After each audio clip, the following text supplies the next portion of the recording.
19. But then, a gruff-looking man wearing sunglasses speaks up. Dogs shouldn't eat seasoned food like that. 20. Our hero is shocked. Wait, what? Really? Ugh, what was that just now? He looks around. 19. Didn't a weird sound come from over there? It sounded like a human voice. Ugh, he groans. 19. I'm so hungry. I used my powers too much last night. Those guys, there were way more than I expected. 20. I fought all night, so I don't even have the strength to walk anymore. He needs to eat something. 19. He spots a flower bed. Right, if it's dirt, I can use my heart to get some energy from it. 19. I'll at least absorb the dirt into my heart for now, but the gruff man stops him. 18. You shouldn't eat dirt. Our hero is startled. Huh, no, I'm not trying to eat dirt. No, 19. The gruff man explains I was hungry and tried it too. But eating dirt only makes your stomach hurt. 20. You should eat plants instead. The dandelion leaves and four-leaf clovers here are pretty edible. 19. Jayo, you're not supposed to eat those either. Our hero is flustered. And no, you have a misunderstanding. 20. I'm not a homeless person or anything. He tries to clarify, but his friends already think he is. 19. Then he smells something amazing. Wait, this smell is familiar. It's the delicious chicken skewer. 19. Tea that? Can you give that to me? He asks the gruff man who is holding the skewer. 19. Excuse me? The man is surprised. I haven't even taken a single bite yet, he protests. 19. This homeless mister, it feels like I'm looking at my past self. Yeah, me too, he reflects.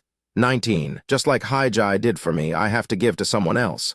Then just take one bite. 19. The gruff man takes the skewer. Uwun by hiite. He takes a massive, loud bite. 18. Nom nom nom chomp smack. Our hero is aghast. Aorg. The gruff man lets out a loud burp. 19. Burp, oh man, I feel like I can live now. He's instantly revitalized, energy flowing through him. 19. Thank you so much. The chicken, green onions, and seasoning blended so well, it was fantastic. 19. It was the best chicken skewer. Our hero laments my chicken skewer. His friend comforts him. 19. Jayo, it's okay, I'll buy you another one. He couldn't even get a single bite. 19. I'll definitely pay you back for this. The gruff man pulls out a stack of money. 18. Here, this should be enough of a reward, right? Our hero and friends are shocked. 19. He wasn't a beggar. The gruff man offers them the money, a token of gratitude. 18. Isn't this too much? Is it really okay to take this? His friend whispers excitedly. 19. SHH, just take it for now. We can buy 30 chicken skewers with this. But then chaos erupts. 20. Kayak. A pickpocket.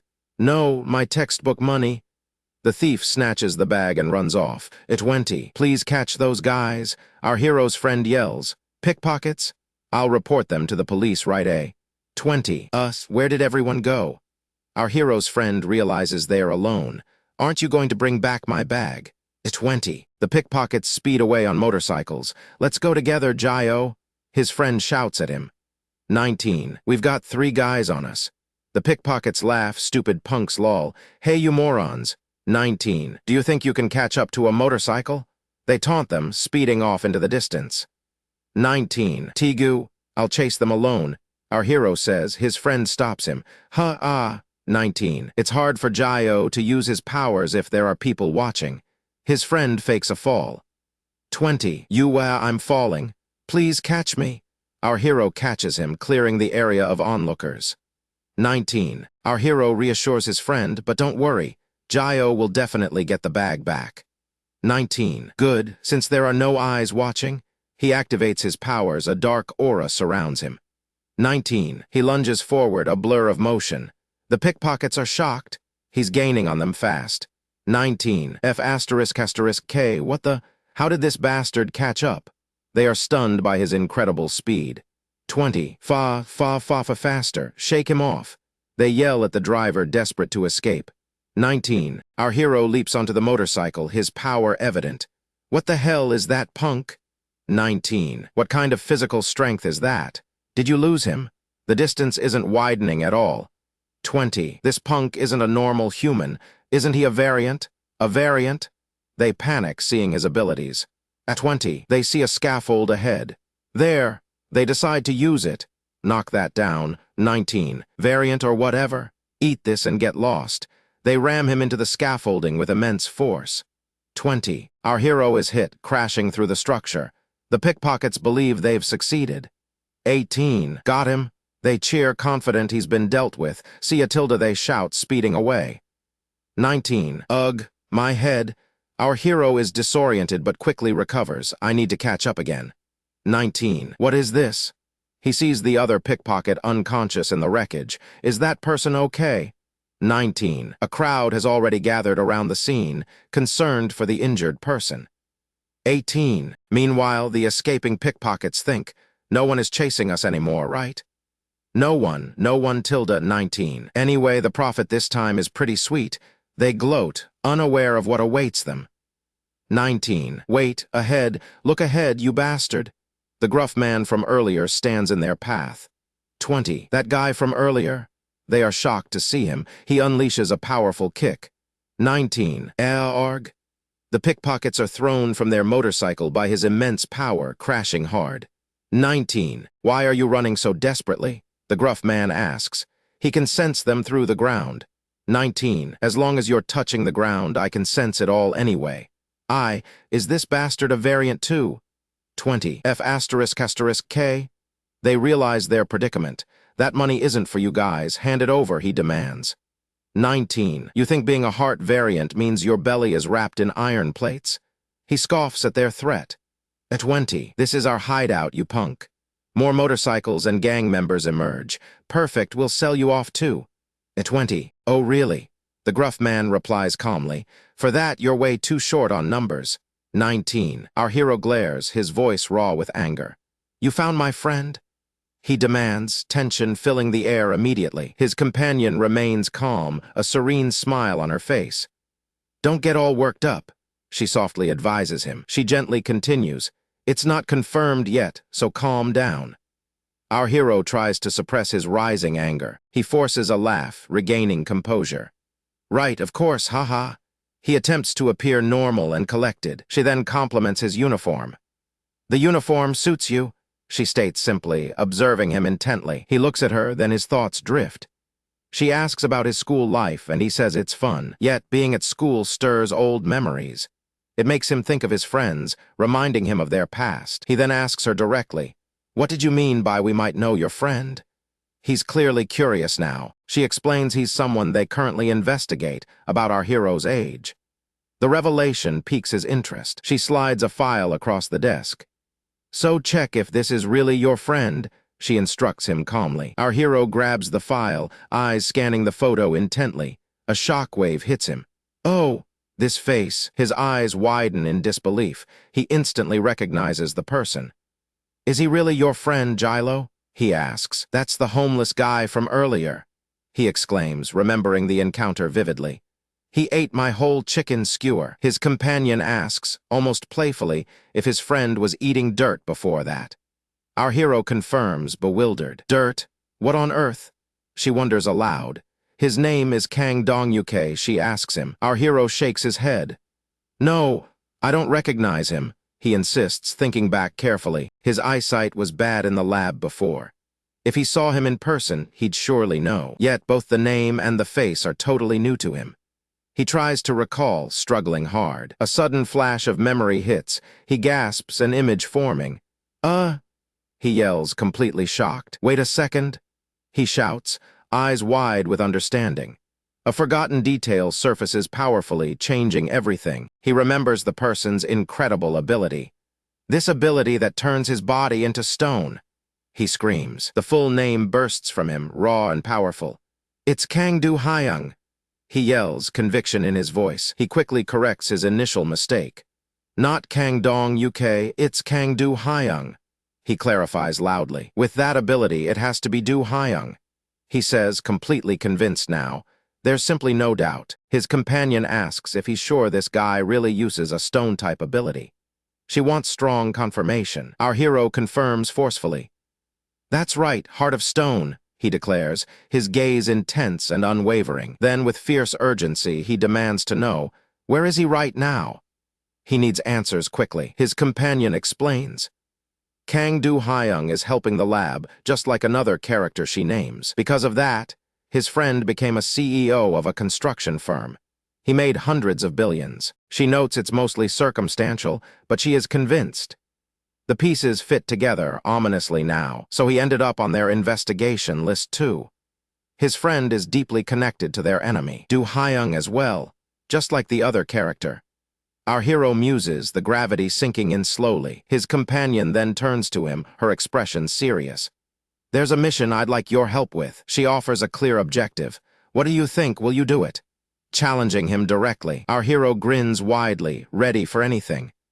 "Of course I will," he says with absolute certainty. The narration sets the scene. President of Hodden Construction. A grand, yet ominous, title appears. There's a subcontractor called Hodden Construction.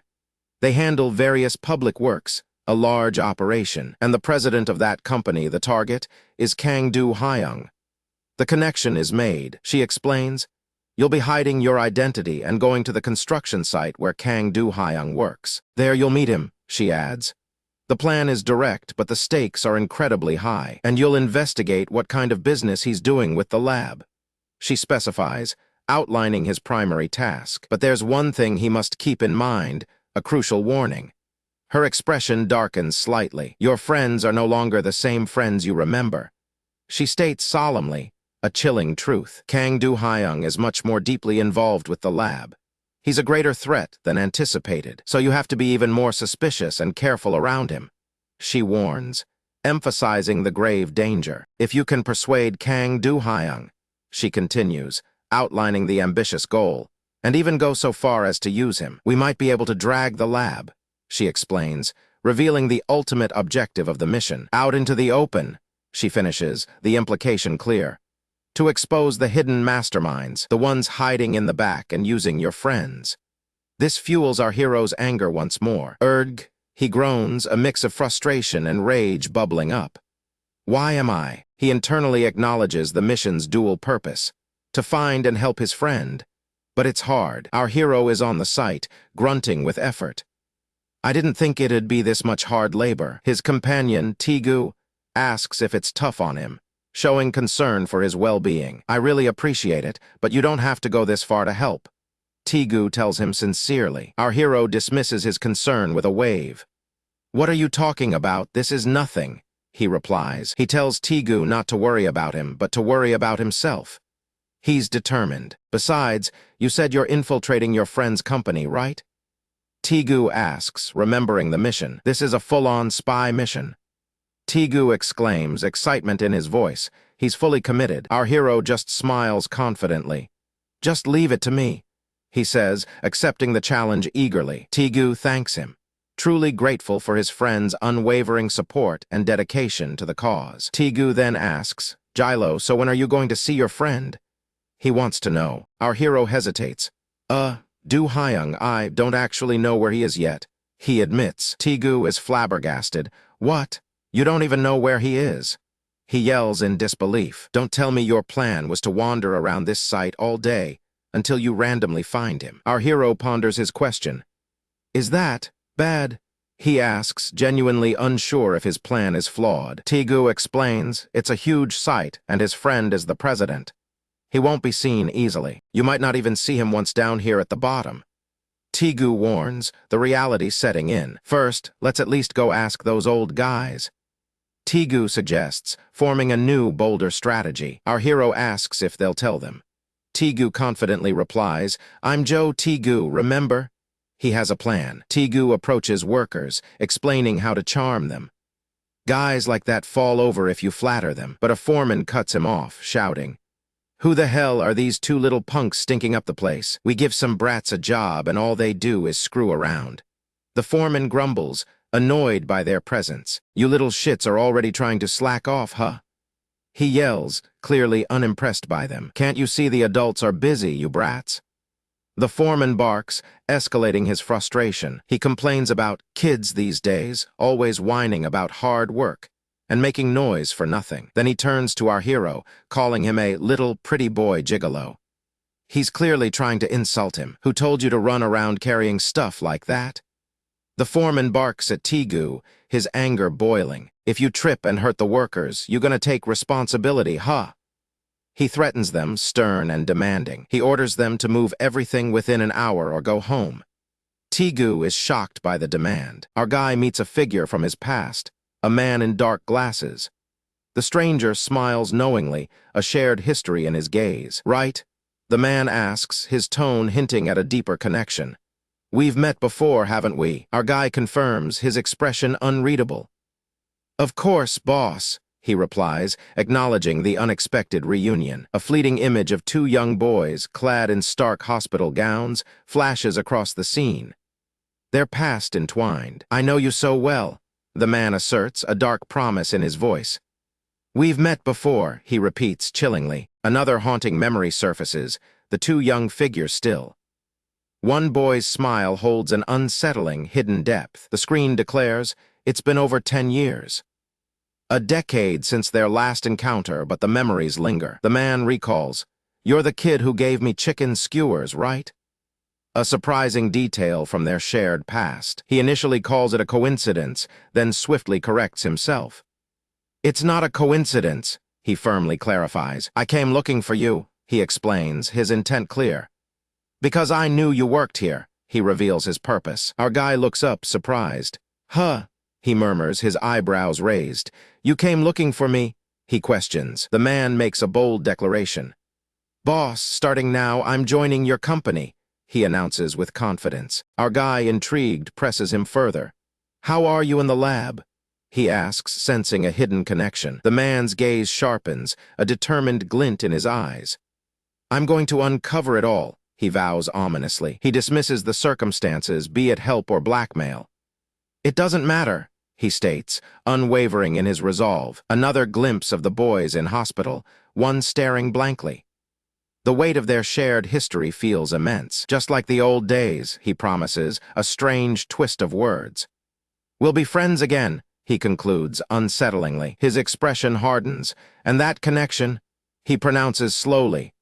I'll sever it completely, he declares ruthlessly. The image of the sad young boy returns, a silent witness to past pain.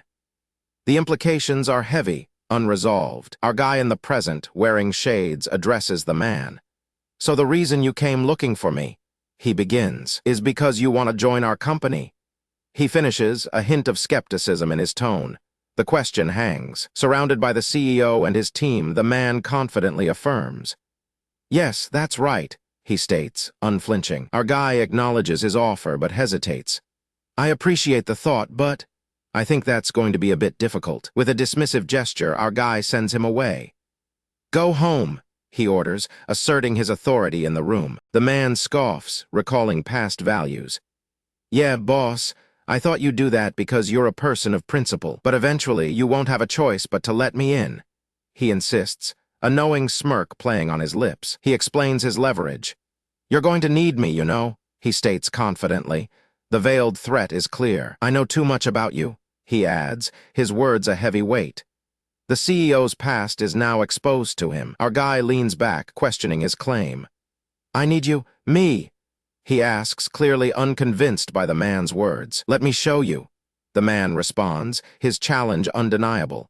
He prepares to demonstrate his worth and insight. He immediately begins moving items in the office, creating a stir.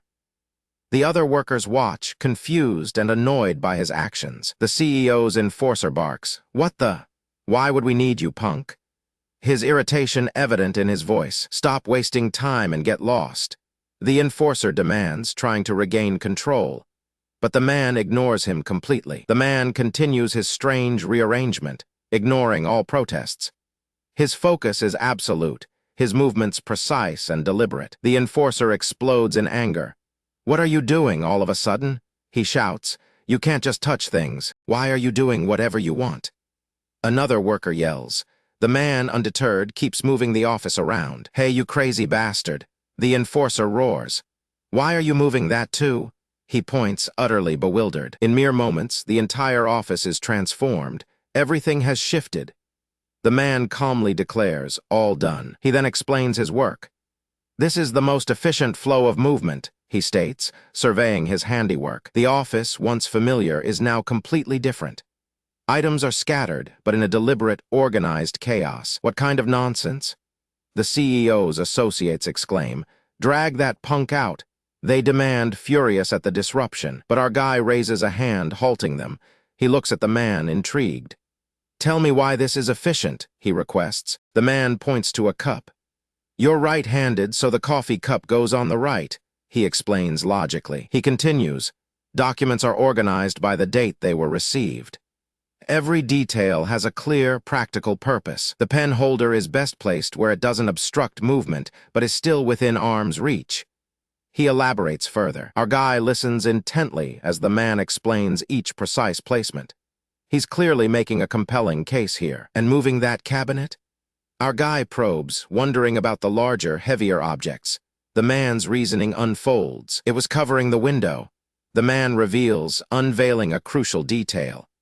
The cabinet had blocked something important. The window now reveals the entire construction site outside. A panoramic view, previously hidden from sight. The window that lets you see the entire construction site. He clarifies, emphasizing its strategic importance for leadership. For a CEO who must always manage and supervise, he stresses the point. This window is essential, he declares. The other workers mock his grand pronouncements. What nonsense?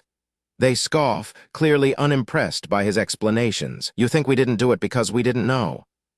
They argue, defending their previous, less effective arrangement. We arranged things efficiently in our own way.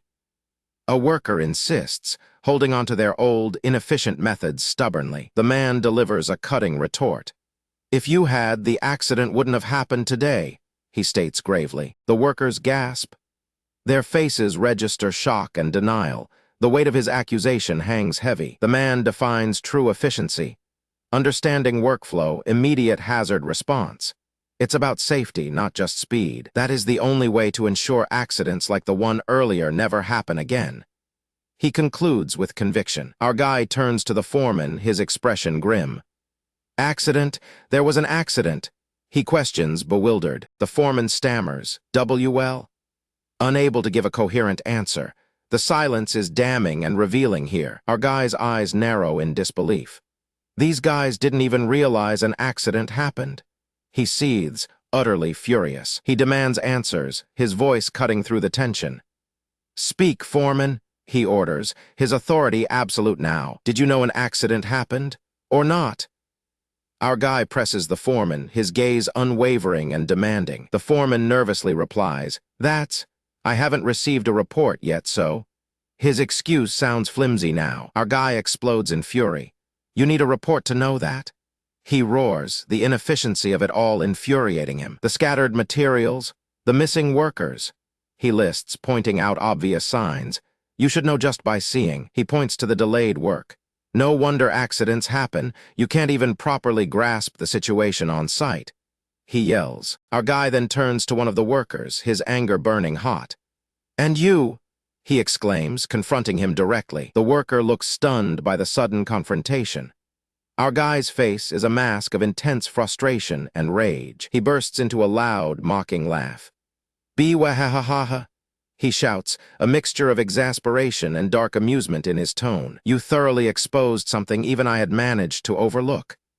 He admits, the gravity of the oversight dawning. He resolves, I'll have to reevaluate things from the beginning myself. The man's lesson has clearly hit home. Our guy, now calmer, acknowledges his teacher. You taught me all of this, he states, a newfound respect in his voice. The man muses, if we set it up like this, the pathway gets wider and efficiency goes up. His vision is clear. One of the associates questions, what's so great about being efficient? Still, he doesn't quite grasp the full scope. A flashback shows two figures easily moving, unhindered. Not only is it convenient, the man's words echo, but they won't get hurt. The skeleton-like boy in the flashback is amazed. Wow, he exclaims, recognizing the benefit. I want to learn too. The man in the flashback smiles gently. Oh, really? Then I'll teach you a bit, he promises, a past mentorship revealed. How important being efficient is, he emphasizes. The profound impact of his teaching resonates from the past. Our guy, convinced, makes an offer. Work at our company starting today, he announces, accepting the man's insights, but with a caveat. But you'll start as an intern for now, he adds, a test of the man's sincerity and patience. The man thanks him, overjoyed. His companions praise his cunning for winning over the CEO so completely. He proudly states, "I know the CEO well," hinting at their deep, complicated history. His plan is unfolding perfectly. His thoughts turn to his ultimate goal. Now I just need to uncover what kind of work the CEO is doing with the lab. A sudden shout of "fuck" breaks his concentration. The other workers, still fuming, are plotting their revenge against him. One of the workers grumbles about the arrogant little brat. They clearly resent him for his newfound position now. He notices the group of workers. These guys, he observes, sensing their hostility. They look pretty pissed off. 1 hour later, he and his friend are doing hard labor. His friend notes, "We're doing hard labor again until the CEO gets." "But at least you got closer to the CEO," his friend says. "That alone is a huge win," he concludes hopefully. The arm wrestling rules seem a bit different. Figures gather, anticipating the match. Our hero steps up to the table. He confidently sits down, ready to face the challenge. "Do it with me," he states, his eyes narrowing with purpose. A close-up shows hands gripping tight, muscles tensing. His beaten friend lies on the floor. The scene sets the stage. 2 men mock our hero, their faces twisted in laughter. "This crazy bastard actually hit once, lol." One jeers loudly. Our hero's inner thoughts reveal his anger. These bastards, their hands are brutal. He sees his friend's injured arm. "Look at my arm." His friend's pain-filled thoughts echo. The big man in green speaks, setting new terms. "Our arm wrestling rules are a bit different. Can you handle it?" he asks, his tone menacing. The stakes are rising fast. He continues with a chilling warning. "If you get hurt, you pay your own medical bills. No mercy, only consequences." Our hero mentally vows revenge. "I was going to go easy on you out of pity for your friend's effort, but I guess not." His face hardens, reflecting a deep resolve. He prepares for the fight ahead, unyielding and focused. The big man presses on. "Even if the arm wrestling gets rough, understand that, okay?" He attempts to intimidate. The big man threatens, "It might get smashed." Their hands move to the table, preparing for the clash. An intense grip forms, fingers intertwining. The moment before impact is heavy with anticipation, muscles straining tightly. The big man silently scorns, a brat who doesn't even know his place and also lacks awareness. His arrogance is clear. How dare he sit down first without any fear? The big man ponders, his pride wounded by our hero's confidence. His thoughts grow darker. I need to turn his hand into a cripple so he comes to his senses. A cruel intent. He even targets another. That grinning monkey bastard too. The big man's malice extends beyond our hero. Our hero responds with a cold promise. "I'll finish this in 1 second." His eyes burn with fierce determination. He is ready, his composure absolute. The big man then declares, "Ready?" The showdown is about to begin. "Start!" The big man shouts. In an instant, our hero slams his opponent's arm, sending shockwaves through the table. The men around them gasp, their faces contorted in disbelief. A collective cry of absolute shock. An X-ray vision reveals the horror. A bone cracks, blood splattering within the arm. A sickening sound confirms the damage. The big man screams in agony, clutching his shattered limb.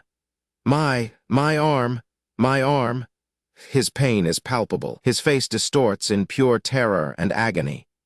The force of the impact has rendered him utterly helpless and broken. The other men look on, stunned by the brutality. They stare at the injured man, shock etched into their expressions. Our hero, utterly unfazed, speaks to the screaming man. "Get back into position," he commands, his voice calm. His intense glare pierces through the chaos. He reiterates his earlier statement, the fight far from over. "It's not over yet," our hero declares. With another surge of power, the entire table shatters into countless splinters. The broken fragments explode outwards, scattering everywhere. The shock waves from his sheer strength are undeniable and terrifying. The big man howls in pain again. "Ag, my arm." He collapses to the ground, writhing in pure agony. His defeated form lies on the floor, testament to our hero's power. The other men stare, speechless and horrified. 2 men finally break their silence, recognizing the victim. Joe, assistant manager." They can't believe their eyes. They turn their fury toward our hero, enraged. "You bastard, what did you do?" Their accusations fill the air. One yells, "You fucking bastard." As they charge, our hero remains calm, bracing himself for the incoming attack. A man lunges, shouting a war cry. Our hero swiftly counters, delivering a powerful blow that sends him flying. More men swarm, but our hero moves with practiced ease. Each strike is precise, each opponent quickly dispatched. Man swings pipe, screams, "This crazy bastard." Our hero effortlessly dodges the furious attack. With a swift retaliation, our hero strikes the pipe-wielding man, sending him crashing. Blood splatters from the impact. He continues to dispatch the attackers with brutal efficiency. Each blow lands true, dropping another opponent instantly. Another man yells, "He's not ordinary." Realization dawns on the remaining thugs. This fight is beyond them. Let's all gang up on him. They declare, attempting to overwhelm him with numbers. They grasp whatever weapons they find. They attack together, but our hero effortlessly blocks a pipe. He stands his ground, a force of nature. Suddenly, a new voice booms. "Stop, you bastards!" A commanding figure appears, halting the chaotic brawl instantly. Our hero's friends and bystanders watch, stunned silent. They can't believe what just transpired. The defeated men lie sprawled across the floor, broken and unconscious. The fight is over, its aftermath stark. Our hero stands calmly, his expression unreadable amidst the wreckage. He shows no signs of fatigue or fear. A stern man descends from the elevator, his presence instantly commanding attention. "CEO!" The men on the floor react. He stands before the battered crew, his voice cold and authoritative. "What are you doing?" he demands from them. The CEO's angry gaze sweeps over the defeated men. His fury is palpable, a silent threat to all. One of the fallen men attempts to explain. This is, well... His voice trails off, fear choking his words. The CEO violently slams the man's head onto the floor. "Gook!" He chokes, completely overpowered and terrified. He then stomps hard on the man's head, an act of sheer dominance. His anger is absolute and terrifying. The man begs for mercy. Please, spare me, CEO." His pleas echo in the suddenly silent room. The CEO glares. "I told you to teach them well. Did I tell you to bully them?" His question is sharp. Our hero's friend, the one previously laughing, shakes his head. And no. He worries about further consequences. He thinks anxiously. If more of a commotion happens here. His mind races, anticipating the worst outcome. Our hero might really get fired. He fears. The CEO's wrath is a serious concern for everyone present. Our hero's injured friend steps forward. "Wait, it's a misunderstanding." He tries to intervene, desperate to calm the situation. He explains, we were just arm wrestling. It's nothing serious." He attempts to downplay the violence. The CEO dismisses him, turning to our hero. "No, that bastard bullied my friend first." He points at the beaten friend. The CEO declares, "Our hero, you're fired." His words hit hard, shocking everyone. Our hero's friend reacts strongly. Our hero looks at the CEO calmly, his thoughts concealed. The CEO knows our hero is aware of the situation. These pathetic bastards throwing their weight around isn't a 1 or 2 day thing. The CEO states, his tone firm. He turns his gaze back to our hero. "But you also went too far," he criticizes, acknowledging the hero's excessive force. Our hero's face remains stoic, betraying no emotion. The CEO observes his unwavering resolve intently. The CEO gestures to the fallen men. "You made them end up like this. The damage is undeniable and extensive." He lists the injuries with a cold precision. An arm is broken, a nose bone is smashed. The consequences are severe. Our hero counters, looking at his friend's hand. "It's the same for my friend," he states, drawing a comparison. He shows his friend's swollen, mangled hand. His hand is so swollen he can't even clench it properly. The pain is evident. Our hero looks directly at the CEO.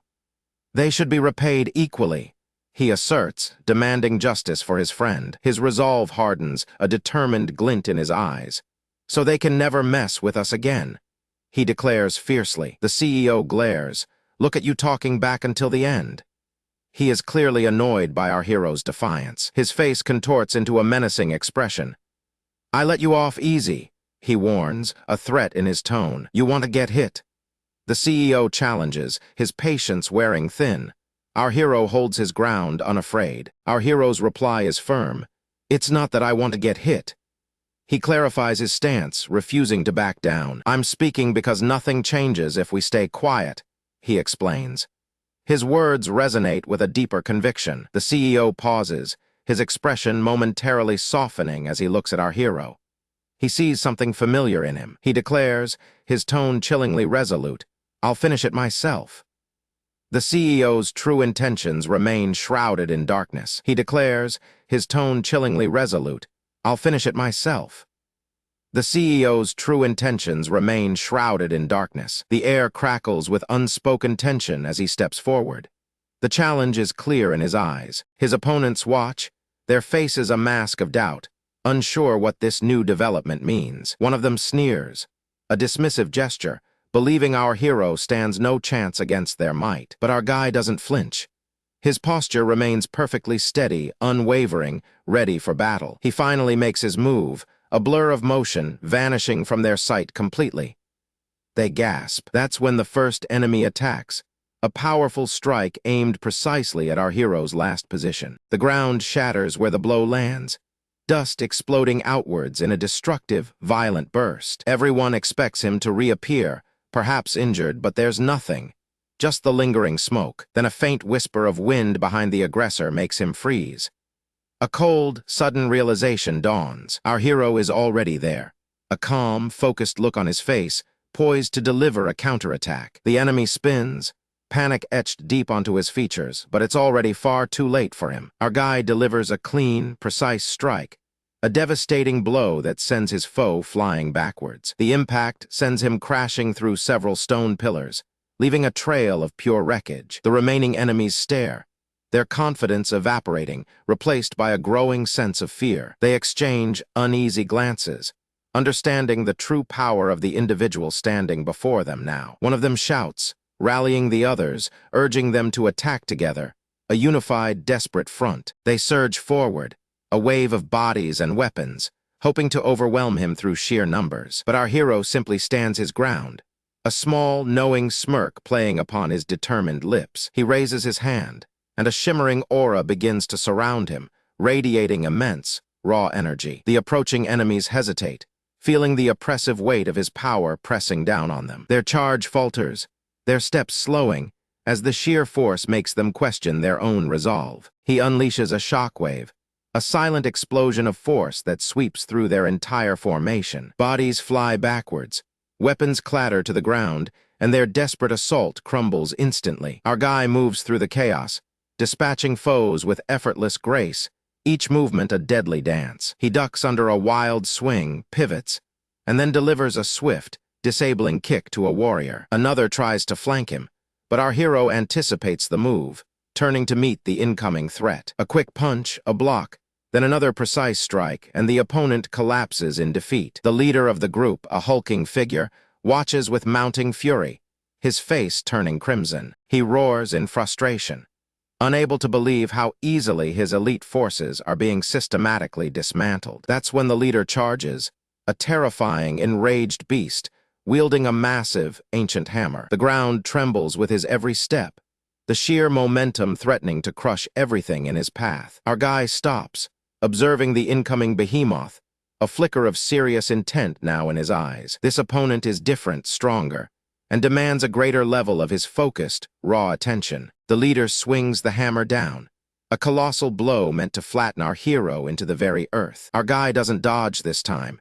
He raises his own hand, a faint, glowing shield appearing before him. The hammer connects, a deafening clang echoing through the ruined landscape, sending vibrations outwards. Dust and debris erupt, obscuring the view, making it impossible to see the outcome of the collision. The leader grins, confident in his victory, believing his overwhelming power has finally succeeded now. But then the dust clears, revealing our hero standing perfectly firm, the shield completely unbroken. The leader's eyes widen in disbelief, his triumphant grin slowly fading into pure, shocked horror. He pulls back his hammer, his muscles straining, realizing our hero hasn't even moved one single inch. Our guy then speaks, his voice calm, yet resonating with an authority that chills his opponent's blood. He tells the leader this is the end, that his reign of terror is over, without any question. The leader bellows, a desperate cry of defiance, swinging his hammer wildly in a frantic final attack. This time,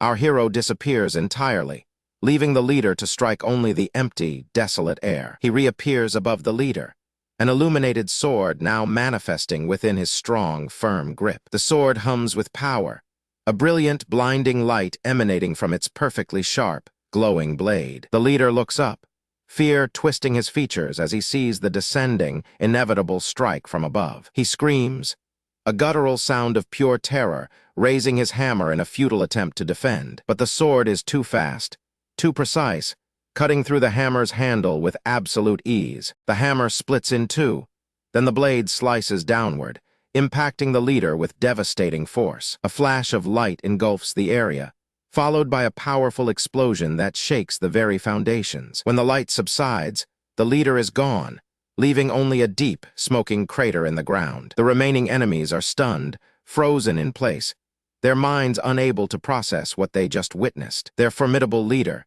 their mighty powerhouse, has been utterly annihilated in a single, decisive move. Our hero descends slowly, the illuminated sword fading away, his expression calm and fully collected. He surveys the battlefield, the defeated enemies, the dust settling, the eerie silence now profound. One enemy drops his weapon, then another, a wave of surrender sweeping through the remaining forces now. They fall to their knees, bowing their heads in submission, acknowledging our hero's unquestionable superiority. Our guy walks past them, his presence alone commanding utter respect, fear, and reluctant admiration. He doesn't look back, his mission accomplished, moving towards his next objective without any hesitation. But then, a faint tremor shakes the earth, a sound like distant thunder rumbling from below. He pauses, his senses on high alert, detecting a new, more menacing presence emerging from the shadows. The ground cracks open, revealing a glowing fissure, a dark energy beginning to seep out slowly. A monstrous roar echoes, a sound that promises greater danger, a truly ancient, slumbering power awakened. Our hero's eyes narrow, a grim resolve replacing his earlier calm, understanding this new threat's scale. This isn't just another foe. It feels like an entirely different league, an ultimate final challenge. He prepares himself, his body tensing, knowing the real battle has only just truly begun for him. The darkness grows, consuming the light, as a massive shadow begins to rise from the deep chasm. Our hero faces it head-on, ready for whatever ancient horror dares to challenge his rightful path. He delivers a blindingly fast attack, a surge of power ripping through the air with incredible force. His body moves with fluid grace, landing powerful strikes that overwhelm the opponent's defenses. The impact reverberates, a shocking display of raw force. His foe takes hit after hit. The enemy observes our hero's form, noting the resilience even in this intense struggle. He maintains a facade of confidence, believing his hardened skin cannot be pierced by human strength. The enemy dismisses our hero's efforts, claiming they only serve to shatter his own attacking arm. He firmly grips our hero's arm, which is clearly broken, twisted at an unnatural and painful angle. Blood drips freely from the mangled limb, a testament to the brutal exchange of blows in this fight. But then, a shock. The enemy watches in disbelief as the broken arm instantly begins to regenerate itself. Incredible recovery unfolds before his very eyes, leaving him questioning the true nature of this opponent. A fleeting memory crosses the enemy's mind, a familiar face from the past that he can't quite place. The image of a young boy's face flashes, refusing to leave his thoughts despite the ongoing battle here. He recalls how that boy took hours to recover just one arm, a stark contrast to this immediate healing. Yet, this combatant can regenerate instantly, even from seemingly fatal injuries, leaving no trace behind. He identifies our hero as a variant with ultimate recovery, a power he's never encountered firsthand before. The enemy quickly dismisses the unsettling memory, refusing to confuse that past incident with this new threat. He deduces that our hero's extraordinary abilities imply he is part of a larger, organized group. This variant must belong to some organization, or perhaps even a covert government agency, he ponders. His goal, the enemy suspects, is to gather intelligence and infiltrate the highly secure research laboratory. But the enemy's resolve hardens. He cares not who sends him. No one will threaten his vital operation. He vows to protect the lab at all costs, ensuring no one lays a single finger upon its valuable secrets. Our hero presses his advantage, delivering a flurry of powerful blows against the hardened opponent. The enemy taunts him relentlessly, stating that further resistance is completely useless against his might. He plans to deliver our hero to the lab, where they will quickly extract all pertinent information about him. Our hero's arm is twisted and bleeding again, a painful consequence of his fierce and desperate attacks. The enemy observes our hero's words, intrigued by a casual mention that suggests a deeper connection. He warns our hero firmly, telling him not to even dream of escaping from this inevitable capture. The enemy questions our hero's earlier statement, asking for clarification about what he truly meant. Our hero, battered but undeterred, prepares to unleash yet another powerful strike against his formidable foe. A devastating punch lands, sending shockwaves through the enemy's tough exterior. The fight intensifies now. The enemy scolds our hero, telling him to reflect on the numerous sins he has apparently committed. Our hero dismisses the villain's words with a casual shrug, finding no meaning in such moral accusations. He reveals his mercenary motive, stating he's about to accumulate billions from this profitable engagement. The villain declares his intention to sell our hero to the highest bidder, maximizing his potential earnings. Our hero counters with unwavering resolve, stating he will simply beat some sense into the villain right now. He unleashes a powerful barrage of strikes, his own arm shattering with each impact against the enemy's skin. The villain notices something strange. Our hero is absorbing all the blood spilled around the battlefield. A massive amount of blood disappears into our hero's body, fueling an unknown and bizarre transformation. The villain deduces the purpose. Our hero is attempting to boost his attack power using this strange ability. He dismisses our hero's method as idiotic, believing his opponent lacks the intelligence to use it effectively. The villain boasts of his impenetrable defense, declaring that human bones cannot shatter his rock-like skin. Our hero's relentless assault continues, a constant drum of punches raining down upon the unyielding opponent. The villain mocks his futile attempts, confident that the outcome will never change regardless of the effort. A rapid flurry of punches pounds the enemy, a blur of motion accompanied by powerful, echoing impacts. The villain states that even 1,000 strikes will yield the same result. Only our hero's arm will break. Our hero's arm is a mangled, bloody mess, bone exposed, yet he shows no sign of stopping the onslaught. Then, a sudden shock.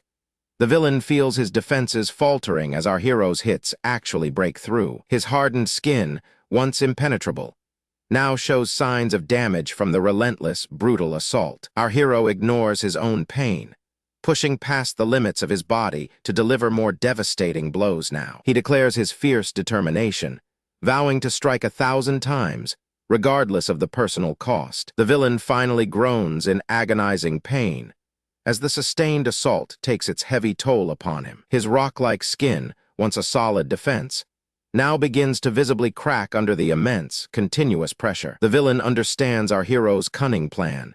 He charged head-on, sacrificing his body to find weaknesses. Our hero analyzed the villain's defenses, meticulously searching for any structural flaws he could exploit. Fear grips the villain as he realizes the horrifying truth. Once a crack appears, it spreads relentlessly. A powerful final blow shatters the last vestiges of his rock-hard defense, sending fragments flying everywhere. The villain stares, utterly shocked, unable to comprehend the sheer force of our hero's latest attack. Our hero's speed is overwhelming, moving with such rapidity that the villain can barely track his movements. The villain admits his defeat, realizing he cannot possibly keep pace with this incredibly fast opponent. Our hero's assault intensifies, a blur of motion as he strikes his battered and overwhelmed adversary. The villain sees the deep cracks now forming across his entire body, confirming his defenses are truly broken. He calls our hero completely insane, wondering if this variant even possesses the capacity to feel pain. The villain regrets his earlier misjudgment, realizing that trying to capture our hero was utterly naive. Our hero performs a shocking, unexpected action, leaving the villain completely bewildered by this display. He bites deeply into the villain's damaged rock arm, absorbing parts of the hardened skin directly into his body. The villain questions this bizarre act, wondering if our hero is actually consuming the very rocks he created. He warns his lone subordinate, urging them to immediately run for their life before it is too late. The subordinate complies instantly, fleeing the devastating battle zone with absolute terror in their eyes. Our hero analyzes the ground's composition, processing complex data about minerals, moisture, and density. He calculates the specific vibrations and energy signatures within the earth, preparing for a new attack. Our hero declares his new power, proclaiming he will call forth the hardest, most massive rock formations. From the earth, colossal rock pillars erupt, towering over the battlefield, a truly awe-inspiring spectacle. The villain is stunned by the sheer scale of the summoned power, wondering if our hero can truly control this. He instantly realizes the grave danger this massive attack poses, threatening to crush everything in its path. The villain tries desperately to escape the impending cataclysm, his body battered and barely functional now. He admits the situation is dire, realizing that if those massive rocks connect, nothing will be left of him. The massive rocks crash down with earth-shattering force, obliterating the ground where the villain stood. The villain coughs and struggles, his body severely damaged from the devastating impact, barely conscious still. He laments having to fight so hard, regretting that a variant like this forced him to use his full strength. The villain regrets not capturing him alive, thinking of the fortune he could have made from the laboratory. He admits he couldn't afford to hold back, forced to unleash everything against such a powerful opponent. The villain slowly rises, seeing our hero's mangled skeletal remains amidst the rubble, barely recognizable. He is shocked that anything survived, but also relieved, believing our hero has finally reached his ultimate limit. The villain thinks our hero's ability has its bounds, convinced this skeletal form is the absolute end for him. But then, the skeletal remains begin to stir, bones shifting, muscles twitching, indicating life persists somehow. Our hero's body reforms in a red glow, flesh and muscle rapidly growing over the skeleton, defying all logic. The villain stares, completely stunned, as our hero regenerates fully, a familiar face emerging from the red light.